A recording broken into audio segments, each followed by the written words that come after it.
Hi guys, welcome back to my channel. This is Dima Tutorials, and Dima Tutorials is an educational channel on YouTube that helps students prepare well for the exams on the use of English and on literature. Today's video is a continuation for our lessons on Concord, and this lesson is essential for students who are taking JAMB, WASSCE, IELTS, ESL, and TOEFL. If you're taking any of these exams, this lesson is very good for you. Please watch it to the end and make sure you subscribe to the channel if you've not subscribed already. As always, we're going to be answering questions from past questions, so please stay tuned, like I said, to the end of the video. In the previous video, we stopped at the fourth rule of Concord. Today, we're going to start from the fifth one. Now, we're going to talk about the mandative subjunctive concord. The mandative subjunctive concord. Now, this rule says that when you have a clause in a sentence that expresses a desire or a wish, that expresses a demand or a recommendation, then that clause has to use a plural verb, especially when that clause starts with that or that is, or can start with that or that is. Now, let's say, for example, it has been suggested that he appoints the new prefect. It has been suggested that he appoints the new prefect. Now, this sentence talks about a recommendation. When you say it has been suggested, it's something as saying it has been recommended. So it talks about recommendation. Now, the second part of this sentence starts with that, and it has a singular subject and a plural verb. I believe you already know that the basic rule of Concord is that when you have a singular subject, you have to have a singular verb. And when you have a plural subject, you have to have a plural verb. But in this case, you have to use a plural verb, not minding if the subject is singular or plural. Now, he in this clause is singular, but a point is plural. I already mentioned in the previous video that when you have s added to a verb, it makes it singular. And when you have a verb that's devoid of s, the verb is plural. Now we have a verb that is plural and a subject that is singular. So when you have a sentence that talks about a recommendation, that talks about a demand, that talks about a wish, and there's a clause or a part of the sentence that can start with that or that is, which may be absent in the sentence, but when you fuse that or that is in a particular space in the sentence will still make sense. Then that's clause that starts with that or that is has to use a plural verb, not minding if the subject in that clause is singular or plural. I hope you understand. So our example, you do not say it has been suggested he appoints the new prefect.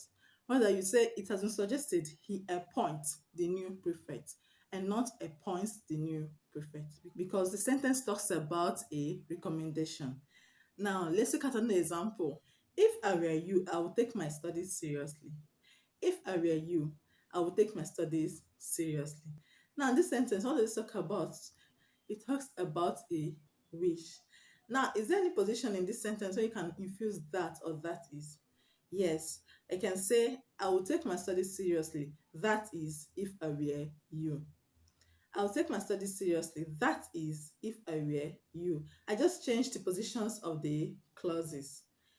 I will take my studies seriously. The second clause now coming to the front, and the first clause coming to the second position, because I have infused that is. So the clause that starts with that is what is going to have a plural verb, not minding if the subject in the clause is singular or plural. Now the subject in this clause is I, which is what? Singular, and we have were, which is plural. So you don't say if I was you, I would take my studies seriously, but you say if I were you, I would take my studies seriously, because the sentence expresses a wish. It expresses a wish. Now let's look at this last example. I wish he attend the class.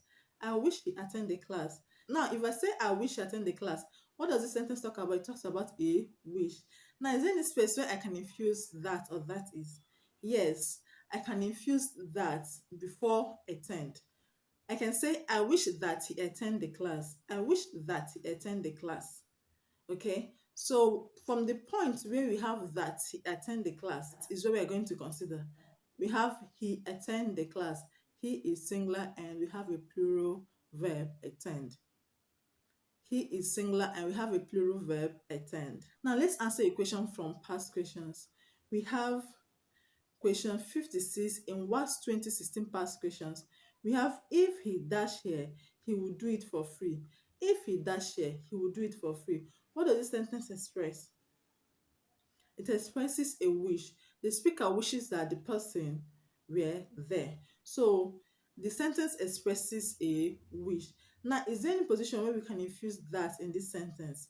Yes, there's a position where we can infuse that in the sentence. Now, just like the previous example I gave, if I were you, I would take my studies seriously. Someone interchanged the positions of the clauses before I infuse that is.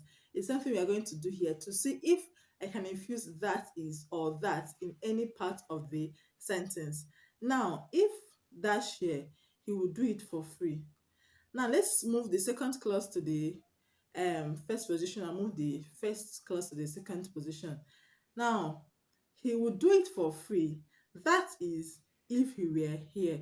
First of all, we've understood that this sentence expresses a wish. We need to check if the sentence expresses a desire or a wish, if the sentence expresses a recommendation, if the sentence expresses a demand. That's when you now start looking for a particular position in the sentence where you can infuse that if the sentence does not have that or that is already. So you know the clause that should have a plural verb. Now let's interchange the positions of the clauses in this sentence. Now let's say he will do it for free if he dash here. He will do it for free if he dash here. Now, is there a position where I can infuse that or that is? Yes, if I say he will do it for free, that is if he dash here. That is if he dash here. So I've been able to infuse that is in the sentence after interchanging the positions of the clauses. Now let's look at the options and select the verb that is in the plural form. Now option A is singular. So is not correct because it's singular. Where is plural. So we're leaving it. Was is singular. So it's not correct. Will be is out of it, doesn't have any bearing with the sentence. So the correct answer is where. If he were here, he would do it for free. I hope that is clear. Now, the next two we are going to consider is the indefinite pronoun concord. The indefinite pronoun concord. Now, indefinite pronouns are pronouns that do not refer to a particular person or a particular thing. They are pronouns that do not refer to a particular person or a particular thing, like everybody, everywhere, nobody, anybody, each person, somewhere, etc. So those pronouns that do not refer to a particular person or a particular thing are called indefinite pronouns. Now, when you have indefinite pronouns in the subject position of a sentence, the verb of the sentence must be singular. When you have an indefinite pronoun in the subject position of a sentence, the verb of the sentence must be singular. For example, everywhere is bright. Everywhere is bright. Everywhere does not refer to a particular place, right? That's why I used a singular verb, is. Everybody likes him. Everybody likes him. Now, everybody does not refer to a particular person. That's why I used a singular verb, likes. Everything is possible when you put your heart to it. Everything is possible when you put your heart to it. Now we have in the subject position everything, which is an indefinite pronoun because it doesn't refer to any particular thing. It's an indefinite pronoun. And we have is, which is singular. So as you can see, this rule is pretty simple. When you have an indefinite pronoun in the subject position of a sentence, the verb has to be singular. Now let's answer a question from the past questions. We're going to answer a question from 2016 WASSCE. WASSCE 2016. Every one of the boys, that's question 69. Every one of the boys dash is cited about the picnic. Every one of the boys dash is cited about the picnic. Now, what is in the subject position of the sentence? We have an indefinite pronoun, everyone. Everyone does not refer to a particular person. Every one of the boys does not refer to a particular boy. So we have an indefinite pronoun in the subject position of the sentence. Now we're going to choose the option that is in the singular form. Now let's look at the options. We have option A, was sim in B, is sim in C, sim, and D is sims. Now, first of all, sim, you don't use it in a transitive form. It's a stative verb. You don't say, I am simming to like it. I am seeming to understand it. So that's why you're going to strike off option A and option B, was seeming and is seeming. Now we're left with option C and option D, and we are to choose the option that is in the singular form. I already told you that when you have S added to a verb, it becomes singular. So that will make us choose option D, seems. So the correct expression is, every one of the boys seems excited about the picnic. Every one of the boys seems excited about the picnic. Option D is the correct answer. Now let's look at the next two, which is the seventh through in my series on Concord. Now let's look at relative pronoun Concord. This will simply says that when you have who or whose in a sentence, and the who or whose that you have in a sentence refers back to the noun that is before it, then that noun that is before who or whose in the sentence will control the verb that comes immediately after who or whose. Now, if the noun that is before who or whose is singular, it means that the verb that is after who or whose will be singular as well. If the noun that is before who or whose is plural, then the verb that is after who or whose will be plural as well. The verb that is immediately after who or whose will be plural as well. Now, if in the sentence you have another verb after the one that is immediately after who or whose in the sentence, that other verb will be controlled by the noun that is in the subject position of the sentence. Now, if the noun that is in the subject position of the sentence is singular, that means that the second verb will be singular as well. And if the noun that is in the subject position of the sentence is plural, the second verb will be plural as well. Now, if you do not have another noun before the noun that is before who or whose in the sentence, it means that the noun before who or whose in the sentence will control the second verb. So it will control the verb that is after who or whose, and also control the second verb that is in the sentence. But if there is another noun in the subject position of the sentence, the noun that is in the subject position of the sentence will control the second verb in the sentence, and not the verb that is immediately after who or whose. I hope you got that. Now, let me demonstrate with some examples. One of them who live here has traveled. One of them who live here has traveled. Now, we have a relative pronoun, which is who. Now, we have a pronoun that is coming before who, which is them.